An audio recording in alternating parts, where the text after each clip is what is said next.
खुशखबर खुशखबर। Bank of Maharashtra घेऊन आले आहे मुदत ठेवींवर आकर्षक व्याजदर। 366 दिवसांसाठी 7.45% व्याजदर, 555 दिवसांसाठी 7.40% आणि 777 दिवसांसाठी 7.25% व्याजदर। तसेच ज्येष्ठ नागरिकांना अर्धा टक्का जास्त व्याजदर। मग त्वरा करा आणि आपल्या जवळच्या बँक ऑफ महाराष्ट्राच्या शाखेशी संपर्क साधा। ही योजना मर्यादित कालावधीसाठीच लागू आहे। मराठा विद्याप्रसारक समाजाचे होरायझन अकॅडमी नांदगाव या शाळेत सांस्कृतिक कार्यक्रमाचे आयोजन करण्यात आले होते।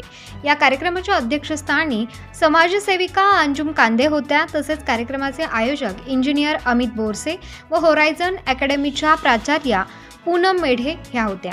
यावेळी कार्यक्रमाच्या अध्यक्षा अंजुम कांदे व मविप्र संचालक अमित बोरसे व उपस्थित मान्यवरांच्या शुभहस्ते स्वराज्याचे संस्थापक छत्रपती शिवाजी महाराज व मविप्र समाज संस्था कर्मवीरांच्या प्रतिमेचे पूजन करण्यात आले।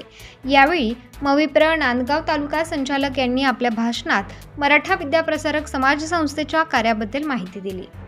होरायझन अकॅडमी ही नांदगाव तालुक्यातील विद्यार्थ्यांना दर्जेदार शिक्षण देणारी शाळा आहे। संस्थेच्या माध्यमातून नांदगाव तालुक्यात विविध शैक्षणिक कार्य सुरू आहे, असे त्यांनी आपल्या भाषणात सांगितले। अध्यक्षीय भाषणात अंजुम कांदे म्हणाल्या की नांदगाव तालुक्यात एवढा भव्य दिव्य सांस्कृतिक कार्यक्रम बघितला नव्हता, तो मला होरायझन अकॅडमी नांदगाव या शाळेच्या सांस्कृतिक महोत्सवाच्या निमित्ताने बघायला मिळाला। या शाळेच्या माध्यमातून विद्यार्थ्यांना दर्जेदार शिक्षण मिळतंय, हे अत्यंत महत्त्वाचं आहे। तालुका दुष्काळाचा सामना करत होता, त्यात शैक्षणिक दुष्काळही होता, परंतु हा दुष्काळ संचालक अमित यांनी वेळोवेळी पाठपुरावा करून मविप्रच्या होरायझन अकॅडमी तसेच मविप्र संचलित इतर संकुलामध्ये नवनवीन अभ्यासक्रम सुरू करून शैक्षणिक दुष्काळ कमी झाल्याचे दिसून येत आहे, असे ते आपल्या भाषणातून म्हणाल्या। या कार्यक्रमाप्रसंगी होरायझन अकॅडमीच्या विद्यार्थ्यांनी आपल्या सुप्त गुणांची उधळण केली। त्यात संस्कृती ही थीम असलेले सांस्कृतिक कार्यक्रमात विद्यार्थ्यांनी गणेश वंदना, गोंधळ, शिवतांडव, गरबा, दांडिया, महाभारत, दिंडी, छत्रपती शिवाजी महाराज व देशभक्तीपर गीतांवर नृत्य सादर केले। नृत्य बघताना मान्यवर, सभासद, पालक वर्ग तसेच पत्रकार बांधव मंत्रमुग्ध झाले होते। या सांस्कृतिक महोत्सवाचे सूत्रसंचालन अनुराधा खांडेकर, सीताराम पिंगळे, सुवर्णा सोनवणे, शरयू आहेर यांनी केले, तर आभार प्रदर्शन शालिनी गोयल यांनी केले। कार्यक्रमाच्या यशस्वीतेसाठी सर्व शिक्षक व शिक्षकेतर प्रतिनिधी यांनी मेहनत घेतली। प्रतिनिधी किरण काळे, नांदगाव तालुक्याने धरावे म्हणून जेवढे माझ्या पद्धतीने आणता येईल तसे या तालुक्यामध्ये मी आणण्याचा प्रयत्न केला।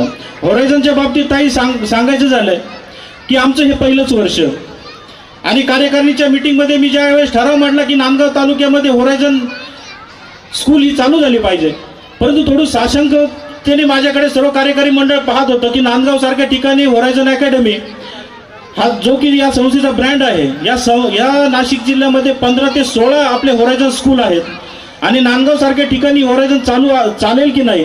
परंतु मी शब्द दिला त्यांना की जोपर्यंत माझ्याकडे ॲडमिशन्स होत नाही तोपर्यंत तुम्ही मला नवीन इमारत देऊ नका। ताई या ठिकाणी एक हॉस्टेल आपलं रिक्त होतं, जे की आपलं डीएड कॉलेज हे नांदगावमधून शिफ्ट झालं आणि त्यामुळे हे 4-5 वर्षापासून आपलं डीएड कॉलेज हे हॉस्टेल नांदगाव कॉलेजच्या कॅम्पसमध्ये ते पूर्णतः म्हणजे 2-3च मुली त्या ठिकाणी राहायच्या। मी सुरुवातीला तिथे चालू केलं, आजही तिथेच ते चालू आहे, परंतु पहिल्याच वर्षी नांदगावकरांनी भरभरून असा प्रतिसाद या ठिकाणी दिला। पहिल्या वर्षी जवळजवळ 600 ॲडमिशन या ठिकाणी होरायझन अकॅडमीमध्ये झाले। ताई खास करून सांगायचं तात्पर्य की एक संचालक म्हणून मी या होरायझनमध्ये कधीच हस्तक्षेप केला नाही।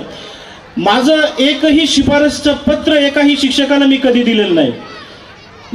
जो मी स्टाफ घ्यायचा तो क्वालिटीचा 3 ठिकाणी त्यांनी त्यांचं इंटरव्ह्यूज द्यायच्या, त्यानंतर सिलेक्शन होतं। कोण सिलेक्शन कुणाचं सिलेक्शन झालं मला कधीही माहीत नसतं, कारण जे होईल ती क्वालिटीचा स्टाफ या ठिकाणी नियुक्त करण्याचं धोरण ऑलरेडी आमच्या सरचिटणीस साहेबांचं आहे, तेच मी इथे फॉलो केलं।